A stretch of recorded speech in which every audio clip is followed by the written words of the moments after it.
जी, monetary policy committee की announcement आ गई है और स्टेट बैंक ने जिस तरह के हम सब एक्सपेक्ट कर रहे थे इंटरेस्ट रेट को बढ़ा दिया है।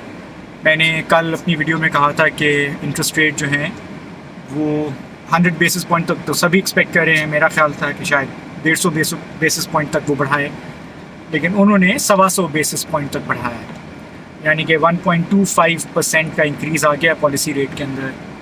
और इसका मतलब है कि अब जो इंटरेस्ट रेट है वो 15% तक चला गया है।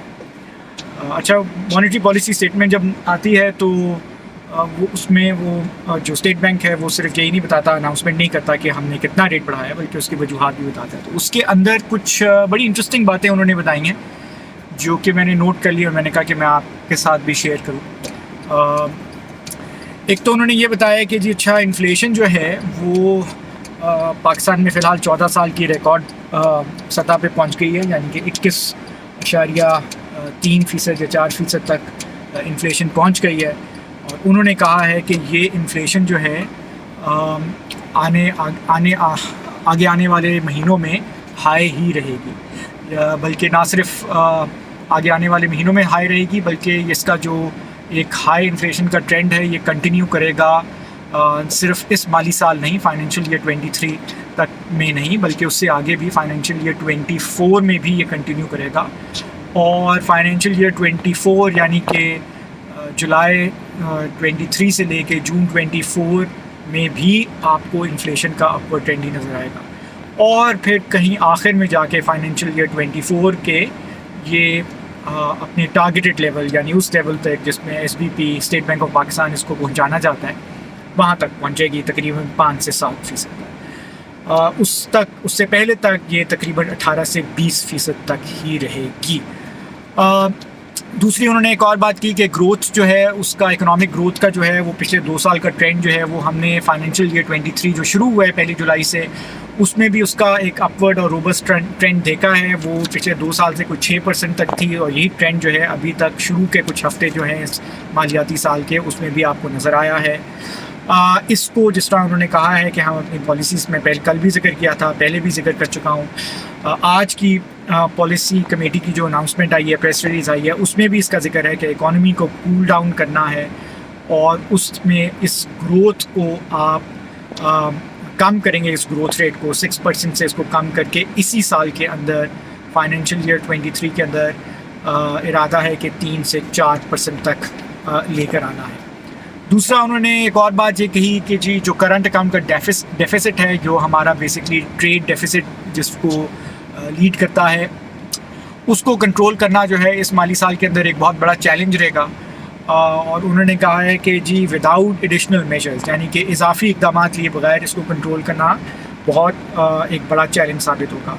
अच्छा, ये बड़ी इंटरेस्टिंग बात है कि उन्होंने ये भी बताया कि इजाफी इक़दाम क्या होने चाहिए। उन्होंने ये कहा है कि जी अच्छा, इन इजाफी इक़दाम हमें क्यों करने पड़ेंगे, हमें बेसिकली एनर्जी इंपोर्ट्स को कम करना है, ठीक है, यानी कि तेल जो हम इंपोर्ट करते हैं, दरामद करते हैं, उसको हमें कम करना है। और वो कैसे करेंगे कि एक तो हमें इलेक्ट्रिसिटी का इस्तेमाल जो है कमर्शियल और रेजिडेंशियल एरियाज़ में बिजली के इस्तेमाल को कम करना है। कमर्शियल एरियाज़ जो हैं, मार्केट्स वगैरह जो हैं वो जल्दी बंद होनी चाहिए, उसकी वजह से काम इसकी वजह से एनर्जी इंपोर्ट्स कम हो सकती हैं। उसके अलावा हमें जो वर्क फ्रॉम होम को इनकरेज करना है, कार पूलिंग को इनकरेज करना है। तो इस तरह के इजाफी इक़दाम जब तक नहीं होंगे तो ये इसको एनर्जी इंपोर्ट्स को रिड्यूस करना कम होगा। लेकिन मेरे ख्याल में इस सब में से जो सबसे इंटरेस्टिंग बात है वो ये कि उन्होंने ये कहा है बहुत क्लियरली कि जब तक हम इलेक्ट्रिसिटी का इस्तेमाल रेजिडेंशियल और कमर्शियल इलाकों में नहीं करेंगे कम, तब तक ये थोड़ा सा मुश्किल हो जाएगा। इसकी क्या इम्प्लिकेशन हो सकती है? इम्प्लिकेशन ये हो सकती है कि हम ये एक्सपेक्ट कर सकते हैं कि इलेक्ट्रिसिटी के, बिजली के निर्ख और गैस के निर्ख जो है वो आगे आने वाले महीनों में मज़ीद बढ़ेंगे, ठीक है। और इसमें सिर्फ फ्यूल एडजस्टमेंट की मद में जो बढ़ते हैं वो सिर्फ उनकी बात नहीं कर रहा, यानी कि बेस रेट को भी बढ़ाए जाने के इम्कानात मौजूद हैं। एक और जो बात उन्होंने बहुत इंटरेस्टिंग की वो ये कि जी अच्छा, जो फिस्कल कंसोलिडेशन जिसको हम कहते हैं, यानी कि वो मेजर्स जिसके तहत हुकूमत ने अपने बजट के अंदर जो अपना फिस्कल डेफिसिट है, अपनी आमदनी और ख़र्चों के दरमियान का जो फासला है, उसको कम करने के लिए जो मेजर्स लिए हैं, नए टैक्सेस लगाए हैं, ख़र्चे कम किए हैं, अभी आज अखबार में ख़बर भी आई कि 75 बिलियन रुपया जो है वो दिफाई बजट से भी काटा गया है। ये इन सारे जो मेजर्स को लेके जो हम फिस्कल कंसोलिडेशन अचीव करना चाहते हैं उसको डिलीवर करना बहुत ज़रूरी है, और उसको डिलीवर किए बगैर जो है हम एक्सटर्नल अकाउंट के ऊपर जो प्रेशर्स हैं उसको भी कम नहीं कर सकेंगे। ये बात अब उन्होंने क्यों की है वो इसलिए कि जिस तरह से मैंने आपको पिछली वीडियो में ही बताया था कि इकोनॉमिक थ्योरी जो है वो एक लिंक इस्टेब्लिश करती है कि इकोनॉमिक थ्योरी के अंदर रह के ये सारे फैसले की जाते हैं, और इकोनॉमिक थ्योरी जो है वो एक लिंक इस्टेब्लिश करती है कि आपका अगर फिस्कल डेफिसिट हाई होगा तो आपका एक्सटर्नल अकाउंट के ऊपर प्रेशर्स जो है वो बढ़ जाते हैं। अब थ्योरी सही है या गलत है मैं इस बहस में अभी नहीं जाना चाहूँगा, लेकिन आपको बताने का मकसद ये है कि जो स्टेट बैंक है वो अपने फ़ैसले किस तरह से करते हैं। ये जब अगर आप इकोनॉमिक्स पढ़ते हों या अगर आप उसमें ट्रेंड हों तो जब आप इनके डॉक्यूमेंट्स पढ़ते हैं तो आपको अंदाज़ा होता है कि ये किस तरह से फ़ैसले लिए जा रहे हैं। मेरा वीडियोस को बनाने का एक मकसद ये है कि मैं चाहता हूँ कि इकॉनमी के ऊपर जो बात हम बिल्कुल एक एक्सपर्ट्स के लेवल तक ही छोड़ देते हैं, उसके अंदर आम आदमी की कॉन्वर्सेशन, आम इंसान जो हैं वो उसके अंदर शामिल नहीं होते, हालांकि वो इस इकॉनमी का एक बहुत इम्पॉर्टेंट हिस्सा हैं।